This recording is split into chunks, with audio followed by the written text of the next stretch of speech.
Moving into Sycamore Ridge, an upscale suburban neighborhood, was supposed to be an upgrade, a peaceful retreat from the chaos of city life.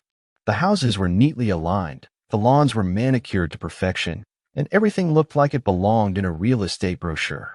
But, of course, no suburban paradise is complete without its very own HOA dictator. Enter Karen. The self-proclaimed queen of the HOA, Karen had an almost supernatural ability to appear the moment something in the neighborhood was even slightly out of line with her vision. A trash can left out for 10 minutes too long, a strongly worded letter on your doorstep, a mailbox that didn't match the approved aesthetic, a fine in your email inbox by morning. But her absolute favorite thing in the world? Towing vehicles. Karen had made it her mission to keep the streets of Sycamore Ridge clean by aggressively enforcing the HOA's absurd parking policies. Cars left in driveways for longer than 48 hours. Vehicles deemed unsightly or unprofessional. A guest who accidentally parked on the wrong side of the cul-de-sac for 5 minutes. Gone. She had built a reputation for patrolling the neighborhood like a self-righteous traffic warden, making notes, snapping pictures, and calling in tow trucks like she was commanding an army. People hated her, but no one dared to challenge her. At first, I had no issues with Karen, mostly because I kept to myself. I worked long hours running my own tow truck business, a company I had built from the ground up over the past 10 years. I had a fleet of 20 trucks, a loyal team of employees, and contracts with multiple cities and businesses. My work truck, a massive, fully equipped tow truck with my company's logo plastered across the side, was my pride and joy. It was my moneymaker, my lifeline, and most importantly, completely legal to park on my own property. But, of course, Karen didn't see it that way. The first complaint came just 1 week after I moved in. A neatly typed violation notice appeared in my mailbox. Notice of HOA violation.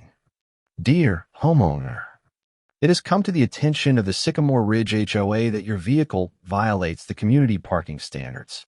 Our guidelines prohibit commercial vehicles from being parked within visible residential areas. Please remove the vehicle immediately, or further action will be taken. Sincerely, Karen H., HOA President. I laughed. A full-bodied, deep, hearty laugh. The idea that someone would tell me, the owner of one of the largest tow truck businesses in the county, that I couldn't park my own truck in my own driveway? Hilarious. I crumpled up the notice, tossed it in the trash, and forgot about it. But Karen wasn't done. The next morning, I was getting into my truck when she materialized out of nowhere, clipboard in hand, the same sour expression she always wore when speaking to rule breakers. Mr. Smith, she said, her voice syrupy but sharp, I assume you received the notice? I leaned against my truck, crossing my arms. I did. And I also assumed you were joking. Her lips tightened. This is a serious matter. The HOA has strict guidelines regarding commercial vehicles. This is a residential area, not a... She gestured to my truck like it was a rusted piece of junk rather than a top-of-the-line vehicle. Junkyard? I chuckled. First off, my truck is not a junkyard truck. It's a top-tier commercial tow vehicle that's fully registered and insured. Secondly, I added, grinning, the HOA doesn't actually have any legal authority to tell homeowners what they can park on their own driveways. You can't enforce city laws. You can only enforce what's in the homeowner's agreement. Karen's eye twitched. She hated being challenged. She adjusted her posture, clearly trying to reassert her dominance. Our community guidelines prohibit any commercial vehicles over a certain size from being parked in visible residential areas. You are in violation. I sighed, playing along. And what certain size is that? Karen blinked. She didn't have an answer. Because the truth was, no such size restriction actually existed in the HOA bylaws. I smiled. That's what I thought. Karen's face turned red. Regardless, she snapped, I expect you to remove it by the end of the day. Otherwise, I'll be forced to take further action. I tilted my head. Further action? Karen smirked. Let's just say, I have ways of handling violations. Oh, she thought she had power. I grinned. Good luck with that. I climbed into my truck, started the engine, and pulled out of the driveway, leaving Karen standing there, seething. And that should have been the end of it. But Karen Karen doesn't know how to quit. 2 days later, I came home to something infuriatingly hilarious. A tow truck, parked right in front of my house, with a driver preparing to hook up my own vehicle. Karen stood nearby, arms crossed, smug as ever, watching like a queen about to witness an execution. And that's when I realized Karen had called a tow company to tow my truck, completely unaware that she had just called my company. I sat there in my truck for a solid 30 seconds, just watching the scene unfold like some kind of comedy skit in real life. The tow truck driver, a guy named Jake, was one of my employees, one of the best, in fact. He was stepping out of his cab, clipboard in hand, completely unaware of the irony of the situation. Meanwhile, Karen stood proudly, her arms crossed like she had just personally orchestrated the greatest HOA victory of all time. I finally stepped out, casually closing my truck door, and walked over. "Excuse me," I said, voice calm but firm. "But what exactly do you think you're doing?" Karen's smirk widened. "Oh, Mr. Smith, I told you. I had ways of handling violations. You refused to move your unauthorized commercial vehicle, so I took it upon myself to call a towing company. My community will not tolerate eyesores like this clogging up our streets." I let out a low whistle, shaking my head. "Wow, Karen, you really went all out for this one, huh?" Karen's eyes glowed with self-satisfaction. "I enforce the rules, Mr. Smith. You can fight it all you want, but by the time you finish arguing, your truck will be gone." I nearly burst out laughing. "Oh, is that so?" I said, folding my arms. Jake, meanwhile, had finally noticed whose truck he was about to tow. He stopped mid-step, his clipboard lowering slowly. "Boss," he muttered, brow furrowing in confusion. I turned toward him, grinning. "Hey, Jake."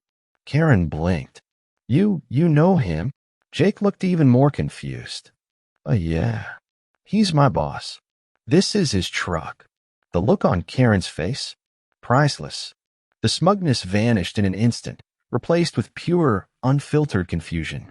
"WH what?" she stammered. I took a step closer, savoring the moment. "Karen," I said, mock sympathy dripping from my voice, "you called my own company to tow my own truck." Karen's jaw physically dropped. No, that's not possible," she blurted. I called Sycamore Ridge Towing." I grinned wider. "And who do you think owns Sycamore Ridge Towing?" Karen's entire body stiffened. I watched as realization dawned on her, slowly creeping into her expression like a slow-motion disaster movie. Her confidence crumbled right in front of me. Jake, still trying to process the situation, scratched his head. Boss, you want me to just..." "Jake," I interrupted, "did Karen here provide you with any legal documentation allowing this tow?"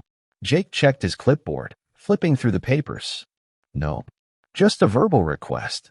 Nothing official." I turned back to Karen, who was now turning red. "Karen," I said, voice deadly calm, "you do realize that towing someone's vehicle without a legal order or city ordinance is considered unauthorized seizure of private property?" Karen's mouth opened and closed, but she had nothing. "Oh," I continued, tilting my head and attempting to remove a vehicle without the owner's consent on private property. That's technically attempted auto theft." The color drained from her face. "That's not..." "Karen," I interrupted, grinning now, "you just tried to illegally tow the truck of the guy who owns the towing company." The silence was deafening. Jake let out a low whistle. "Yikes," he muttered under his breath. Karen's hands clenched into fists, her entire body shaking. "This isn't over," she shrieked. You still violated HOA rules." I chuckled. "And yet, my truck is still here. And fun fact, it's not going anywhere." Karen's face twitched violently, but she had no comeback. She had lost, and she knew it. Karen's face twitched violently, her entire body shaking with rage as she tried to process the reality of the situation. She had just called a tow company to remove my vehicle without any legal grounds, only to find out that I owned the damn company. The entire situation was hilarious to me, but for Karen, this was her worst nightmare. Still, in true Karen fashion, she refused to accept defeat gracefully. You think this is funny?" she screeched, stepping closer, her voice shrill enough to make passing neighbors glance over. You're a rule breaker. You think just because you own this ridiculous company, you can park whatever junk you want in this neighborhood. I sighed dramatically, shaking my head. Karen, my truck is legally parked in my own driveway. I haven't violated a single HOA rule. Karen's nostrils flared. Yes, you have, she shrieked, her voice cracking. Really? I raised an eyebrow. Then please, Karen, show me exactly where in the HOA bylaws it states that I can't park my own vehicle in my own driveway. Her mouth opened, closed, opened again. But no words came out, because she knew damn well there was no such rule. I turned to Jake, who was still standing there, clipboard in hand, barely holding back his laughter. Jake, I said, is there any city ordinance, legal restriction, or HOA law that says my vehicle is subject to towing? Jake smirked, shaking his head. No, not a single one. I spread my arms dramatically. See, Karen? No violations. No reason for a tow. I let my voice drop, leaning in slightly. Which means, Karen, you just try to have my vehicle illegally removed. Karen's face turned beet red. The neighbors, who had started gathering around, were now whispering amongst themselves. Some of them were even snickering, clearly enjoying the show. Karen turned, eyes darting around, realizing that she was losing control. That's when she did what every Karen does in a crisis. She completely snapped. I don't care if there's a rule or not, she bellowed, stomping her foot like an overgrown toddler. This is my neighborhood. I make the rules. A hush fell over the crowd. The board members of the HOA, who had quietly been watching from a distance, now looked absolutely horrified. One of them, a mousy-looking guy named Steve, cleared his throat. Oh, Karen, I don't think you can just. Shut up, Steve. Karen screamed, whipping around to glare at him. Steve shrunk back, clearly reconsidering all of his life choices. I just stood there, arms crossed, grinning ear to ear. Wow, I said, mocking surprise. Karen, you're really saying the quiet part out loud, huh? Karen spun back to me, eyes wild. I will not be disrespected by some tow truck driver. The second those words left her mouth, I saw it. The exact moment she realized she had messed up. Because the crowd, the same people she had bullied, harassed, and fined for years, they were now completely against her. The whispers turned into outright laughter. A woman near the front, the same woman Karen had once fined for having a non-approved garden gnome, let out a loud snort.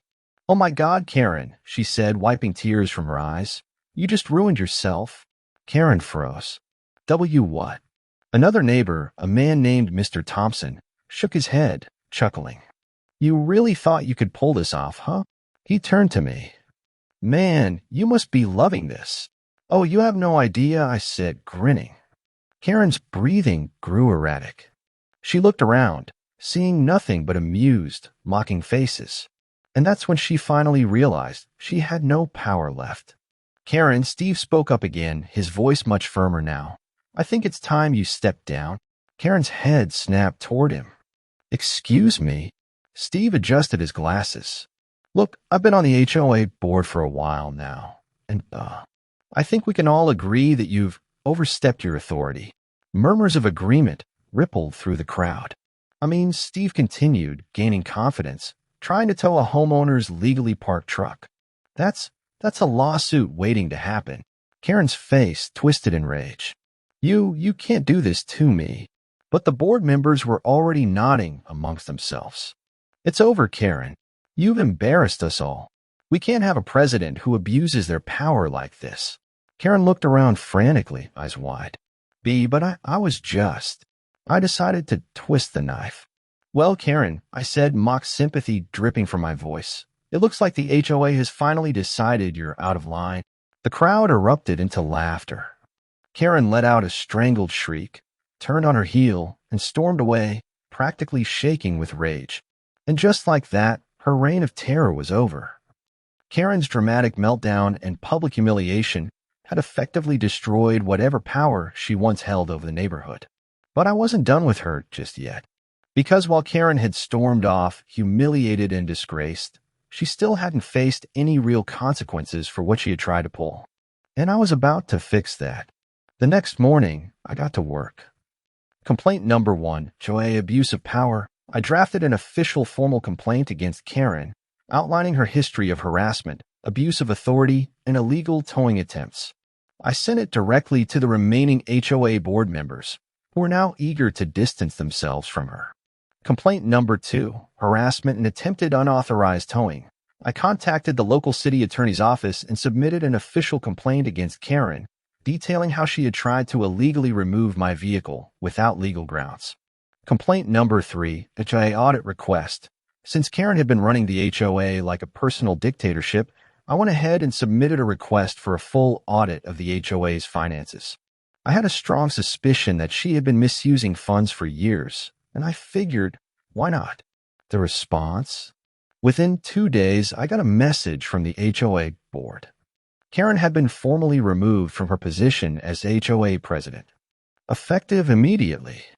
Oh, but it got better. Because, as it turned out, the HOA audit uncovered some very interesting things.